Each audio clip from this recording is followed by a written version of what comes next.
E aí você falou sobre, olha, você falou, deu um exemplo lá sobre falar francês. E aí entra aquele grande detalhe, né? A maior preocupação de todo mundo que pensa em colocar IA são os devaneios que a IA tem. E você já passou aqui por um pedaço falando, olha, a gente não sabe exatamente o que ele vai falar.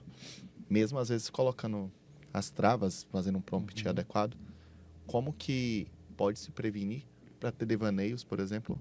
Você fazer uma pergunta no ChatGPT, no Gemini, no Maritaka, por exemplo, que são outras linguagens, que a gente consiga evitar esses devaneios. Como que fazer para que isso aconteça? Boa.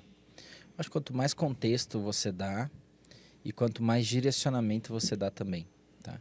E também, cara, tem um ponto muito importante que é a arquitetura que você monta para isso, que aí é um papo um pouquinho mais técnico, assim, porque a IA, ela pode receber hoje, cada vez mais, as IAs, ela vem aumentando o que a gente chama de tokens, né? Tokens é um pedaço de uma palavra. Então, o que significa aumentar tokens? Significa que eu posso colocar mais informações de contexto numa pergunta que eu vou fazer. Então, vou dar exemplos. O Gemini da Google, por exemplo, você pode colocar até 400 páginas. Então, é um baita de um contexto, né? E fazer a pergunta com base nas 400 páginas.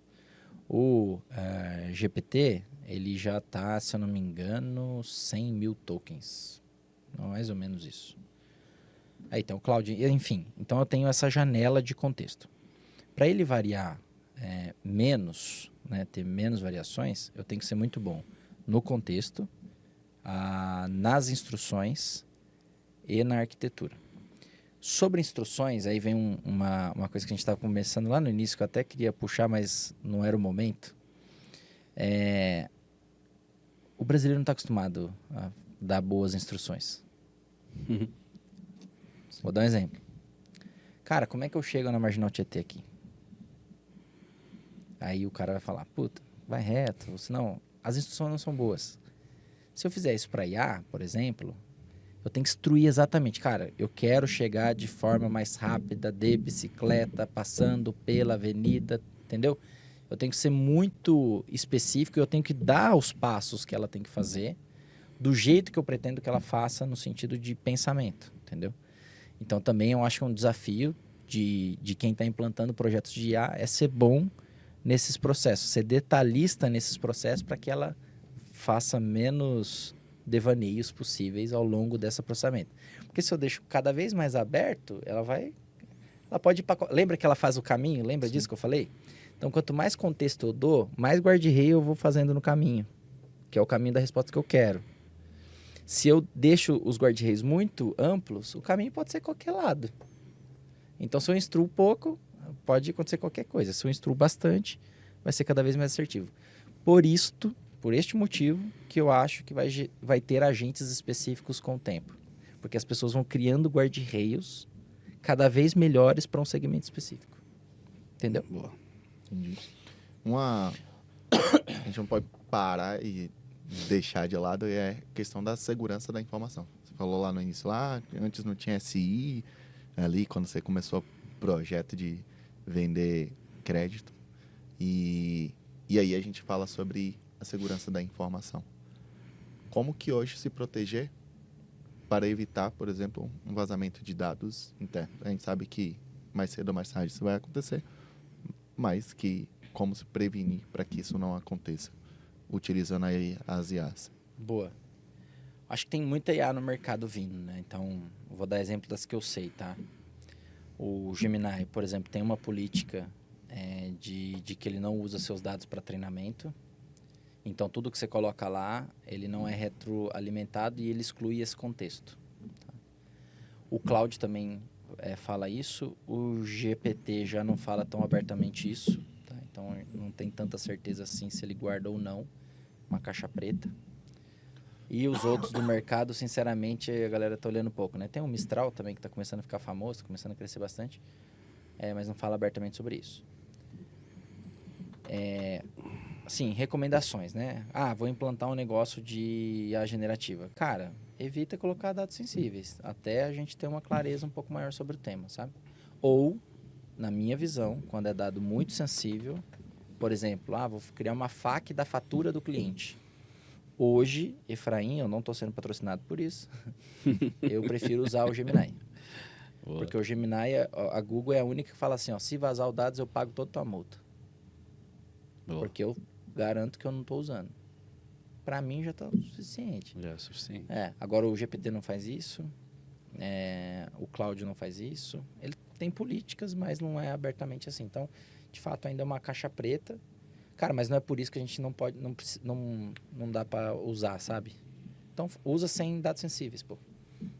Sem pôr o CPF do cliente, sem pôr o telefone do cliente, sem essas coisas. Por exemplo, vou fazer uma jornada lá de cobrança. E aí eu estou usando um IA.